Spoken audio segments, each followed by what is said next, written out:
Bah oui, j'ai commencé à 5 ans. Ouais, premier poisson que je prends, c'est les carpes. Donc j'ai décidé de vous emmener pour cette première vidéo en Grand Lac. Du barrage caillouteux avec des pentes abruptes, avec une pêche mobile, parce que pour moi c'est ça la pêche de barrage. C'est bien plus que de la pêche, c'est une aventure et là je pense qu'on en a l'exemple concret. Là, on attendait ce moment depuis notre arrivée avec Will. On va en quête de nouvelles images sur notre poste et de poissons aussi. Je me fie beaucoup aux berges parce que 90% des pêches qu'on effectue sur ce genre de destination, en fait on pêche les bordures. S'il faut que je passe 1 heure pour placer une canne, je passe 1 heure pour placer une canne. Par contre, il faut que ça soit placé là où je veux. Pour moi, c'est pas optimal. C'est pas un temps d'automne. Là, on est en t-shirt. C'est ça le temps pour les gros. Quoi qu'il arrive, demain matin, on bouge parce que c'est pas aux poissons de venir à moi, c'est à moi d'aller aux poissons. L'objectif est rempli, le poste est validé. On va aller voir ailleurs. Quoi qu'il arrive, le poisson il va passer là où j'ai mon montage.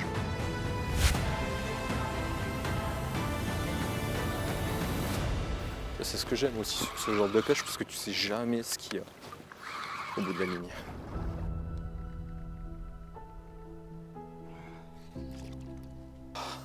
Ah la vache!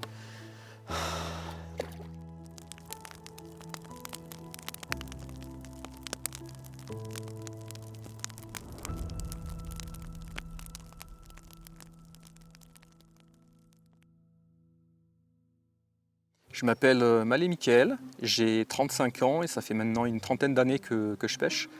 Le tout premier poisson que j'ai pris, c'était des carpeaux. Donc ça a vraiment été le déclic. Et ça fait maintenant 3 ans que je fais partie de la famille Corda. Alors dans la vie de tous les jours, je m'ennuie assez vite et à la pêche, c'est un peu la même. Donc je ne peux pas me concentrer sur un seul et unique type d'eau. J'ai envie de toucher à tout. C'est-à-dire que dans ma saison de pêche, il me faut de la gravière technique, il me faut potentiellement de la rivière, du grand lac, du fleuve. Bref, j'ai pas envie de m'attarder vraiment sur un seul type d'eau. J'ai envie d'être partout. Je suis juste un passionné de pêche et j'ai juste envie de pêcher, que ce soit du privé, du public. Je suis de partout.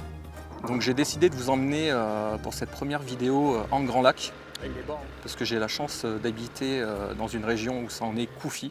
Je suis limitrophe Corrèze. La grande pointe, elle est occupée. Ça, c'est pas grave. De toute manière, c'était pas au programme. Donc c'est quasiment que du lac de barrage et je voulais vous emmener vraiment sur un lac typique du coin, donc du barrage caillouteux avec des pentes abruptes, avec une pêche mobile, parce que pour moi c'est ça la pêche de barrage.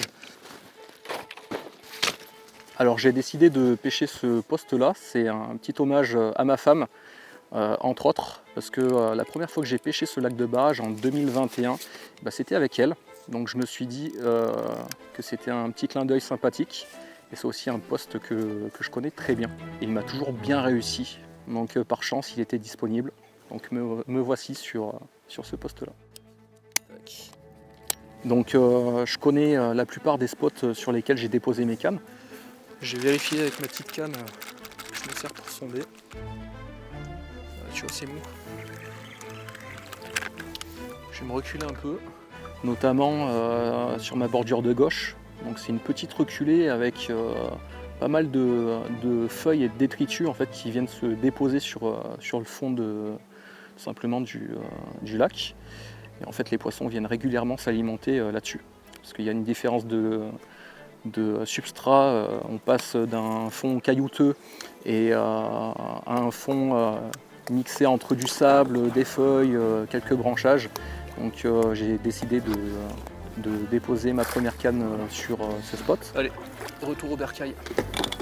Donc deuxième canne, j'ai décidé d'opter pour un choix purement stratégique. Donc c'est une grande pointe. Logiquement, s'il y a du poisson qui rentre ou qui sort de cette baie, il passe par cette pointe. Donc il n'y a rien de spécial au fond de l'eau, clairement. c'est un choix stratégique. Alors mes èches sont directement impactées par le choix de mes spots. Alors là, il ne faut pas oublier qu'on est sur un terrain assez caillouteux. Donc sur ce genre de spot, en fait, je vais opter pour des pop-up qui vont être décollés de 5 à 10 cm. Donc ça peut paraître énorme par rapport à un spinner conventionnel, mais voilà, c'est purement adapté à ce genre de pêche, donc à savoir dans les rochers. Sur mes spots un peu plus propres, disons, des spots vaseux ou sablonneux, je vais opter pour des èches équilibrées. Donc là notamment c'est des grosses tiger nuts allégées avec des cylindres de liège sublimés par un petit maïs en plastique jaune. Ma canne de droite, en fait c'est encore une pointe, mais s'il y a bien une chose qu'il faut retenir sur ce genre de destination, c'est qu'il faut se baser sur les berges. Ce qu'on voit sur les berges, en fait, il y a une continuité au fond de l'eau. Et sur ce spot-là, en fait, il y a un enrochement, et en fait cet enrochement, il se continue dans l'eau. J'y ai déjà fait quand même pas mal de poissons, des poissons de nuit, mais j'ai décidé de partir sur cette valeur sûre.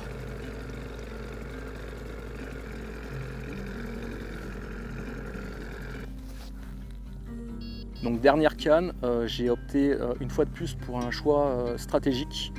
Donc c'est à l'entrée de cette petite baie, au pied d'un enrochement.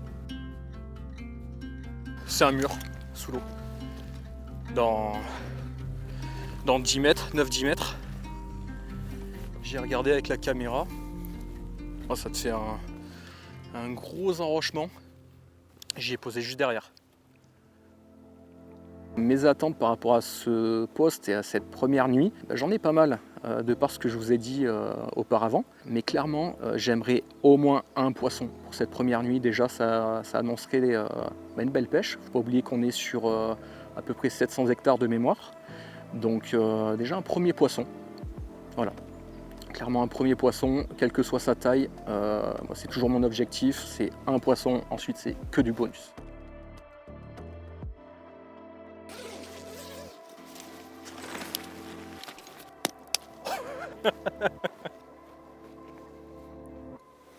Je crois que c'est le moment de creuser les doigts.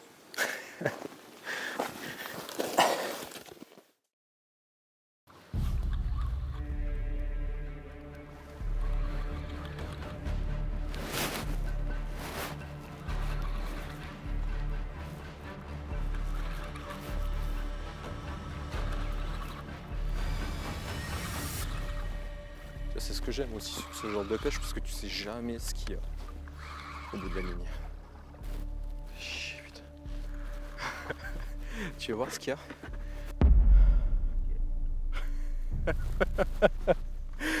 Oh la vache! Alors dans mon bateau, j'ai toujours un kit de secours qui me permet d'avoir tout le nécessaire au cas où j'ai besoin tout simplement de changer de bas de ligne ou de refaire mon montage tout simplement sur place. Et ça n'a pas loupé, j'en ai eu besoin. J'ai changé d'èche pour éviter d'être réveillé une seconde fois par une brème. Exceptionnellement, malgré le substrat, je suis parti sur une selle de 20 mm avec une Tiger en combo. Je sors un peu de mes habitudes, mais pour la fin de nuit, ça a été comme ça.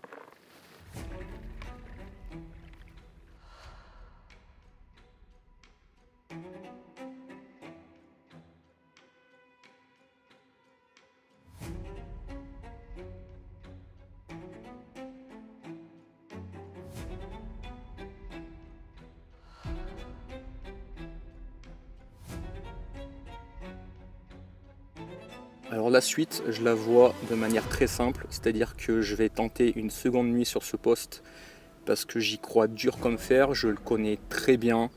Je vais quand même assister et ensuite, si je ne fais rien, quoi qu'il arrive, demain matin on bouge parce que c'est pas au poisson de venir à moi, c'est à moi d'aller au poisson. Donc sur ce type de pêche, je ne vais pas procéder comme je pourrais le faire sur des plans d'eau à rendement, c'est-à-dire replacer mes cannes à fréquence régulière. Je suis parti pour pêcher 24 heures. S'il n'y a pas de poisson, ça pêche 24 heures. Pour moi, c'est pas optimal. C'est pas un temps d'automne. Là on est en t-shirt, c'est ça le temps pour les gros. Hein. Et je vais par contre m'adapter bien sûr à l'activité des brèmes et des écrevisses. Si je sais qu'il y a des écrevisses, je vais retendre plus régulièrement parce que potentiellement c'est un risque que le montage ne soit plus pêchant. Mais là en l'occurrence les écrevisses n'étaient pas actives, donc j'étais parti pour reposer toutes les 24 heures. Mais je ne vais pas attendre, en fait je vais aller au contact. Hein. Et vu que je ne suis pas très matinal comme garçon, je ne vais pas reposer aux premières lueurs du jour, déjà pour cette raison-là. La deuxième raison, c'est que pour moi, c'est un bon créneau. Donc je vais laisser pêcher vraiment le coup du matin et je vais plus redéposer sur des créneaux qui sont pour moi assez morts, c'est-à-dire en plein milieu de l'après-midi. Comme ça, ça pêche propre pour la nuit. Les appâts au fond de l'eau sont relativement frais. Pour moi, c'est quelque chose d'optimal, en tout cas à mon sens.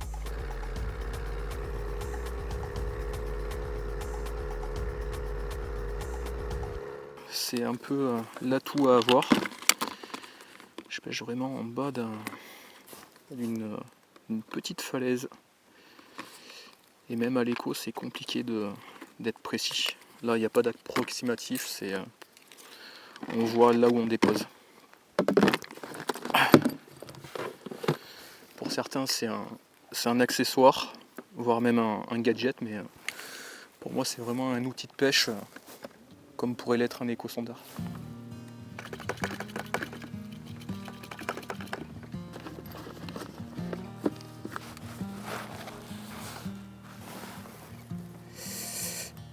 Et c'est là. On voit le début. Il doit poser la canne juste là.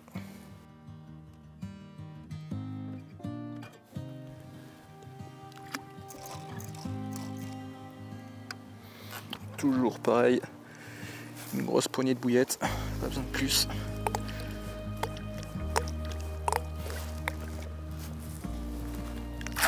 Je suis pas du style stressé comme garçon, donc si j'ai pas de touche au bout de 24 heures sur un poste, si j'estime que je dois passer une deuxième nuit sur celui-ci, je le fais tout simplement.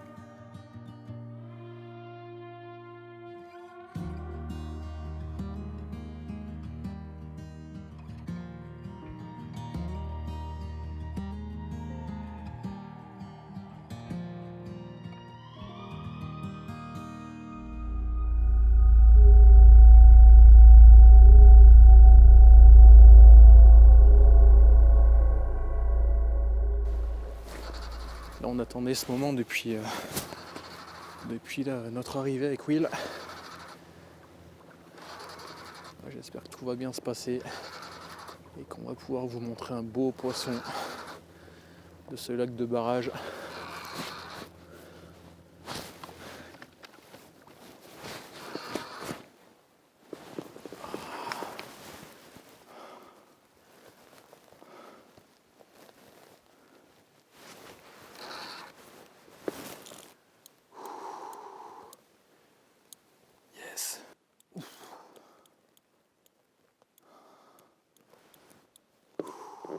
Non! Mais non.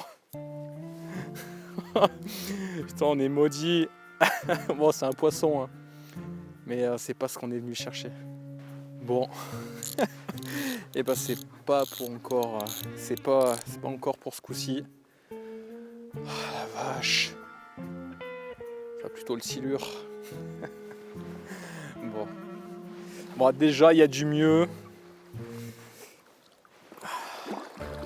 Jusqu'au bout, on va galérer, les gars. Jusqu'au bout. Mais je vais rien lâcher. Ça serait pas moi, ça. Faire gaffe à l'hameçon. Et là, qui c'est le patron? Bon, c'est pas le poisson recherché. Bon, ça fait une petite touche quand même. Mais là, j'espère que le prochain coup, ça sera la bonne. On va le remettre à l'eau, pépère. Respectueusement. Allez, à jamais. Pas un silure. Je fais une carpe ce coup-ci. Allez. Je reprendrai le contact vraiment contre la verticale.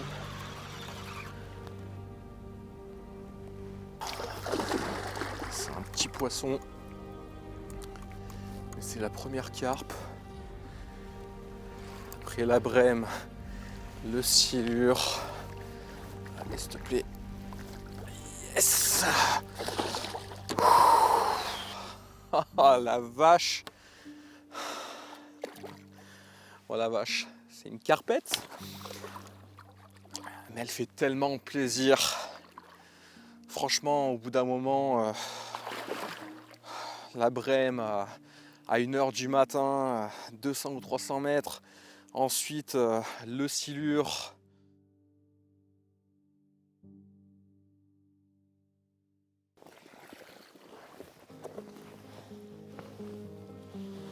Première carpe de cette session, on est monté crescendo, on est passé de la brème au silure et ensuite enfin première carpe qui fait bien plaisir. Un petit poisson, mais c'est pas grave, l'essentiel est ailleurs. Ça vient valider déjà d'une part la théorie, donc c'était la canne proche de cette petite falaise subaquatique, et ça vient aussi valider ce poste. Et avec Will, on en a un peu marre. On s'ennuie un peu, on va en quête de nouvelles images sur notre poste. Et de poissons aussi.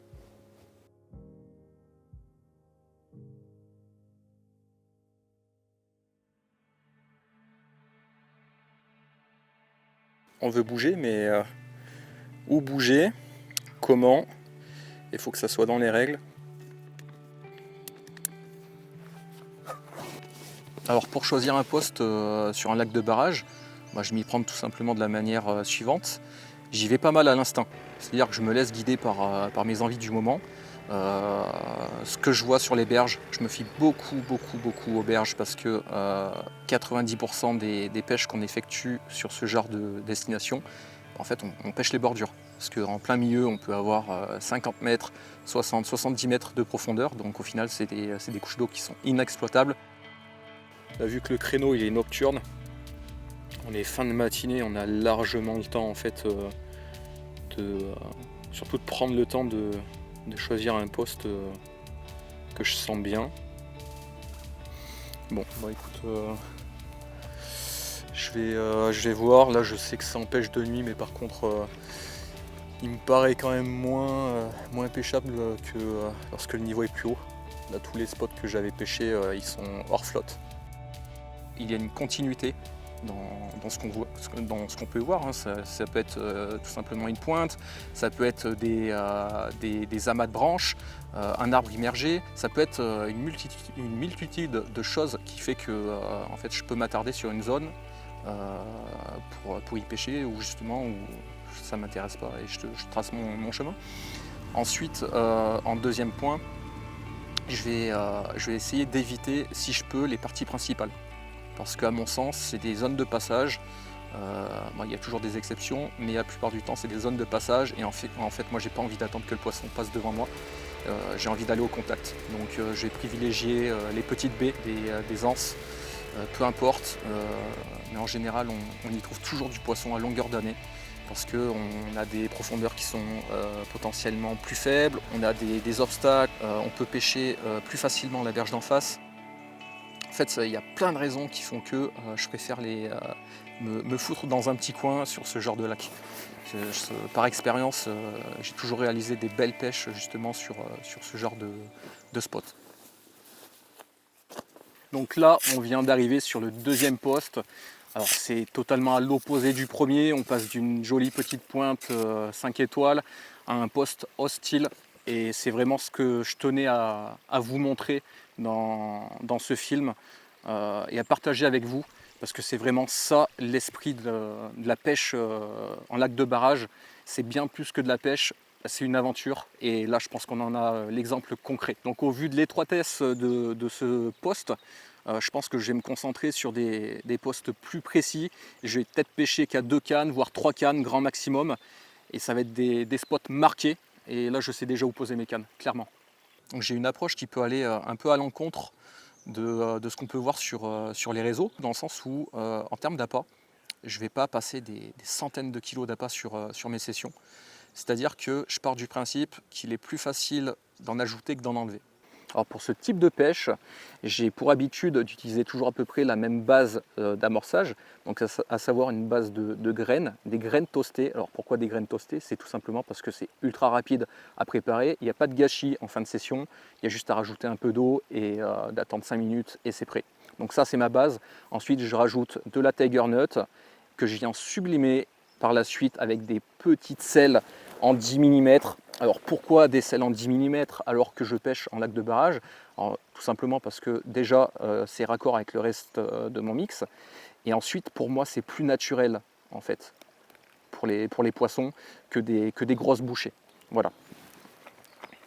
Alors pourquoi la gamme sel parmi tant d'autres? Tout simplement parce que c'est ma gamme favorite. Je l'utilise clairement à longueur d'année, que ce soit en gravière, en lac de barrage, en fleuve, ça prend du poisson de partout, été comme hiver, et j'ai une confiance totale. Et dans mon approche qui consiste à aller au contact, c'est-à-dire que je ne vais pas me poser sur un poste et en fait baigner et attendre que le poisson arrive, ça ne me ressemble pas. Je vais poser une assiette sur leur table, c'est-à-dire que je vais déterminer les zones où elles viennent se nourrir, les zones qu'elles vont emprunter en fait pour aller d'une table à une autre. Il n'y a pas de pavasse, c'est juste le prolongement de cette langue de sable. En fait, je vais leur poser un petit snack entre deux tables.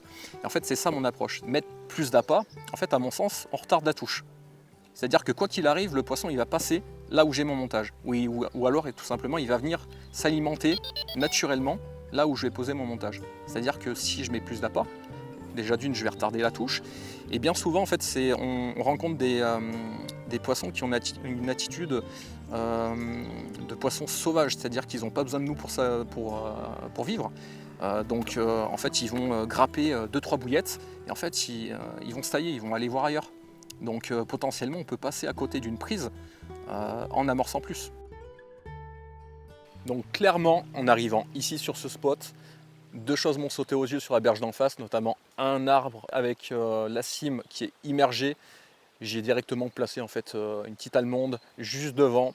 Ensuite deuxième spot au milieu de ces rochers, en fait j'ai trouvé une petite langue de sable qui se prolonge sous l'eau bien sûr, pas de dessin, j'y ai posé des tigers équilibrés avec un petit maïs pop-up blanc, une de mes couleurs favorites. Et ensuite troisième canne, alors ça c'est quelque chose que je fais assez régulièrement, c'est la canne joker.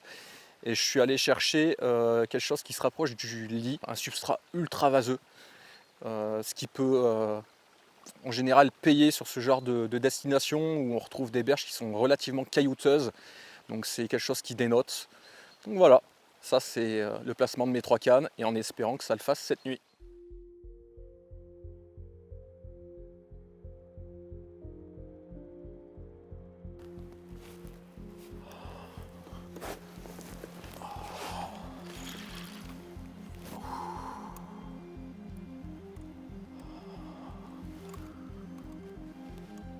Je pense que c'est une carpe.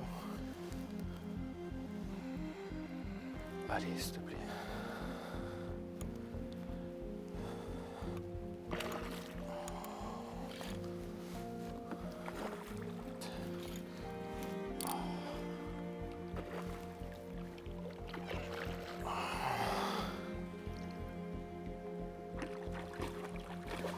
On y va. Yes! Ah putain. Deuxième poisson. Bon, c'est pas encore une big. J'ai l'impression que c'est relativement calibré. Mais bon, c'est un poisson, ça fait plaisir. Deuxième poisson de la session. On va essayer d'y aller crescendo. Et puis voilà.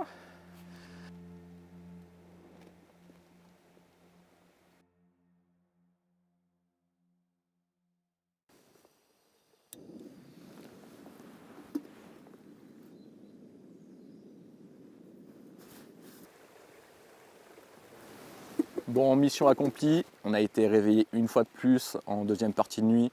Donc clairement, le créneau, il est nocturne et j'ai bien fait de placer ma petite canne joker parce que c'est celle-là qui m'a produit mon départ et mon poisson. Là, on est monté un peu en taille et en poids, ça fait plaisir.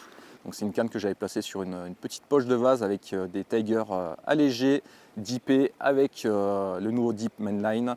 Et là, de suite, on va voir ce poisson.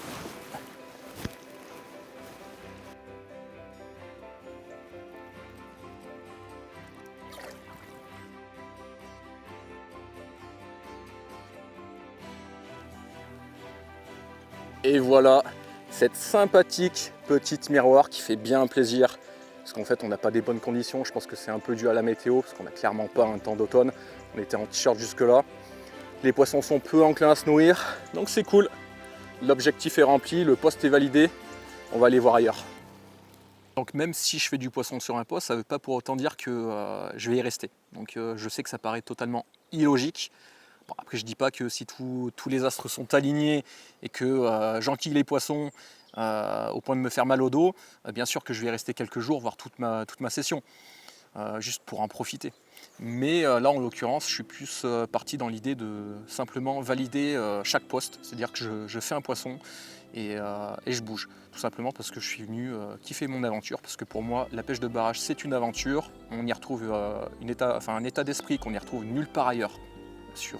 On peut aller en gravière ou autre, on n'a pas le même état d'esprit, c'est-à-dire qu'on y rencontre des gens qui humainement sont au top. On est encore dans le partage, moi ça me fait un peu penser à l'âge d'or de la carpe. Alors les petits jeunes n'auront pas forcément connu, mais dans les années 2000. Okay. Et là clairement on a totalement cet état d'esprit sur ce genre de destination.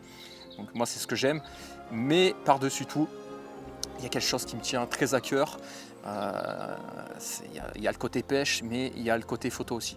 Parce que c'est pour moi deux passions qui sont intimement liées. C'est-à-dire que je ne peux pas aller à la pêche sans mon appareil photo. Ça m'est impossible, clairement. En regardant l'objectif. Ah non, non, non. Enfin, vous regardez droit devant. Au point où j'en ai tout simplement fait mon métier. Et en fait, j'ai envie de ramener des photos de carpe, mais j'ai envie aussi de faire des belles photos de paysages, des photos nocturnes, de la Voie lactée. En fait, il y a plein de choses qui font que en fait, j'ai envie de bouger pour voir du pays, tout simplement. Là, honnêtement, le poste il est tellement vaste que je pense qu'on ne va pas y passer une nuit, même si on valide le poste dès la première nuit. Je pense qu'on va y passer, on va en passer deux, parce que là, ça mérite vraiment. L'ouverture, elle est juste folle. J'aurais 10 cannes, je pourrais placer les 10 cannes facilement. Là, je vais mettre des Tiger propres quand même. Je suis auvergnat, mais pas jusqu'au bout quand même. Ce qu'on demande à un bas de ligne sur ce genre de pêche forte, comme ici en lac de barrage, c'est d'être solide, durable et efficace. Et vu qu'on a un peu de temps devant nous, eh bien, je vais vous montrer un truc sympa. Donc, je vais commencer par réaliser une longueur en camou contour. Donc ça sera la partie rigide de mon bas de ligne. Donc pourquoi le camou contour et non pas du boom qui est prévu de base pour réaliser des bas de ligne? C'est tout simplement parce qu'il est plus souple. Et ça va me permettre de déposer sur des substrats irréguliers en étant plus serein, parce qu'il va épouser tout simplement les contours du fond plus facilement que le boom. Et ça me permettra aussi d'être plus serein dans mes dépôts, c'est-à-dire qu'il va se déplier gentiment au fond de l'eau et ça va m'assurer d'avoir un montage pêchant à 100%. Ça, c'était la petite aparté. Ensuite, je vais placer une petite olivette entre 4 et 8 grammes maximum qui aura deux rôles. C'est-à-dire le premier, ça sera bien sûr le pré-piquage et le second, ça va me permettre en cours de pêche de modifier mes présentations, de passer d'une èche équilibrée à une èche flottante et ça va me permettre de les équilibrer de manière naturelle. Ensuite, je vais passer sur une petite longueur de slip D-braid. Là, on rentre dans le vif du sujet. C'est le gros plus de ce montage, c'est la capacité en fait à changer mon hameçon en cours de pêche et seulement mon hameçon. C'est-à-dire que là, toute la partie tresse et camou contour, je peux pêcher tranquillement une semaine avec une à deux sessions. C'est des matériaux qui sont ultra résistants. Et donc du coup on se retrouve avec tout simplement un montage durable, efficace et surtout économique, parce qu'en fait on change juste son hameçon parce que c'est la plupart du temps ce qui fait qu'on change un baling en cours de pêche. C'est pas forcément la tresse ou son fluorocarbone. À chaque fois, c'est l'hameçon qui est mort. Donc là, on change son hameçon, on ne change pas le reste. Et clairement, c'est le top. Et dernier petit point qui me tient à cœur de présenter, ça se passe au niveau du système clip-plomb. C'est un petit tips en fait pour éviter de perdre son plomb sans raison. Donc ce qui arrive fréquemment quand on utilise des fortes plombées. Donc ici c'est plus de 220 grammes. Donc hop, petit tips, en fait il faut placer un petit bout de bait floss. Alors attention, si c'est bien réalisé, ça fonctionne. Si c'est mal réalisé, ça peut être dangereux pour le poisson. Donc il faut vraiment placer son bait floss à fleur du clip plomb tout simplement. Donc là on peut voir que le plomb est en place. Et si jamais et si seulement on doit le perdre, hop, le plomb est éjecté et en fait on ne perd plus de plomb pour rien. Donc on évite déjà d'une de polluer et de deux d'un point de vue économique, et ben on évite de perdre des euros dans l'eau. Donc maintenant on le sait, le créneau il est définitivement nocturne. Là au vu du poste, tout simplement j'ai pris mon temps de correctement sonder. En fait il y a tellement de possibilités qu'on pourrait placer 10 cannes aisément. Donc j'ai vu que je suis quelqu'un de relativement chiant et pointilleux. S'il faut que je passe 1 heure pour placer une canne, je passe 1 heure pour placer une canne. Par contre, il faut que ça soit placé là où je veux, sinon ça ne le fait pas. Et là, en l'occurrence, j'ai trouvé sur 4 cannes, j'ai trouvé vraiment 2 spots très marqués, donc une micro-tache de vase qui doit faire la superficie d'un petit bateau sur ma droite, et au loin, une sorte de muret dans 10 mètres. Donc j'ai vraiment placé ma canne au ras de ce muret.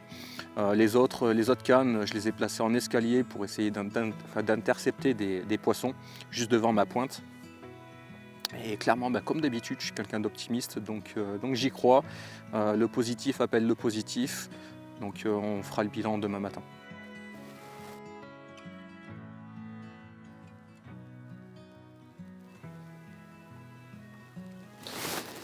Ouais, écoute, on verra bien. Bon, on a vu quelques sauts, donc il doit bien y avoir quelques poissons dans la zone.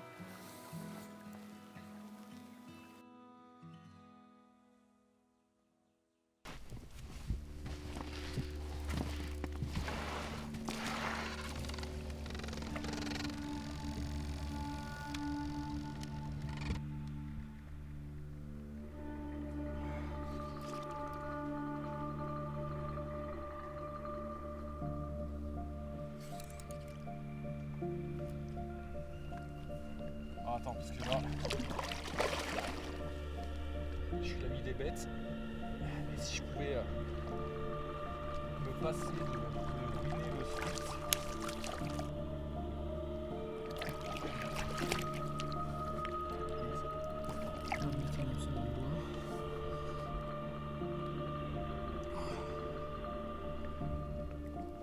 Et comme d'habitude avec ce genre de poisson, à jamais.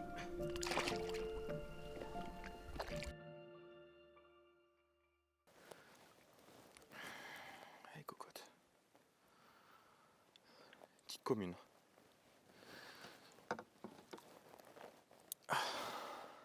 Hop. Un bébé carpe. Allez, Catine. On décide pas toujours de la taille, malheureusement. Et puis sur plusieurs centaines d'hectares, chaque poisson se mérite. Et je suis relativement content. Là, au vu de l'activité, d'entendre les delkim, c'est appréciable. C'est que des petits poissons.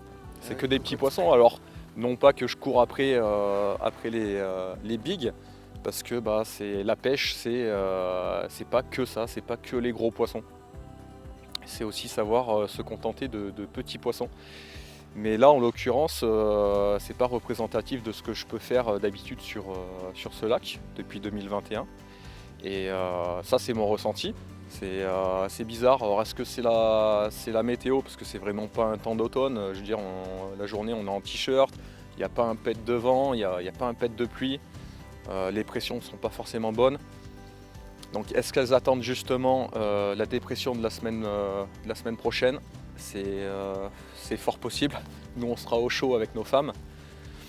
Après c'est le jeu, ma poids vu 7, c'est la pêche. Alors si on suit ma logique de valider chaque poste, en soi j'ai fait mon poisson, j'aurais dû bouger. Seulement j'ai dit à William que je voulais essayer une deuxième nuit pour plusieurs raisons. La première c'est parce que en fait, la zone était tellement vaste que si j'avais voulu j'aurais pu placer 10 cannes et sur 10 bons spots. Donc il y avait cette raison-là. Et la deuxième raison, j'ai pas mal discuté avec les gars sur le barrage parce que je suis un peu une piaille quand je m'y mets. Et clairement, ce qui en ressort, c'est que c'est pas la bonne semaine. C'est clairement pas la bonne semaine. Les poissons ils sont peu enclins à se nourrir. Il se fait quasiment rien sur le barrage. Il y a des équipes qui sont capots. Donc clairement, je me suis dit autant profiter de l'instant et tout simplement profiter de la dernière nuit. Voilà, ça fait aussi partie de la pêche. Donc j'ai profité justement du moment mort, disons, de la journée. Et Dieu sait qu'il est grand, ce moment mort, pour replacer mes cannes proprement. Donc j'ai seulement ajusté ma pêche en fait. C'est relativement marqué, hein. C'est une grosse marche. Là je suis dans 11 mètres. Et là tout autour ça casse à plus de 15 mètres. Là c'est dur. Bon là vu la profondeur, je vais mettre toutes les bouillettes vraiment concentrées. Parce que de toute manière ça va s'éparpiller. Là il y a quasiment 12 mètres.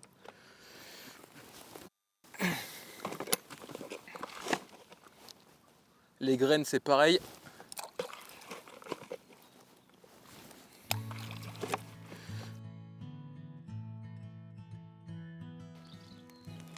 Bon, la journée s'est passée relativement calmement, à vrai dire sans surprise. Parce que bon, le créneau il est entre minuit et 4 heures du matin. Donc si tout se passe bien, on devrait retoucher cette nuit. Alors peut-être un gros poisson, ce coup-ci ça serait cool.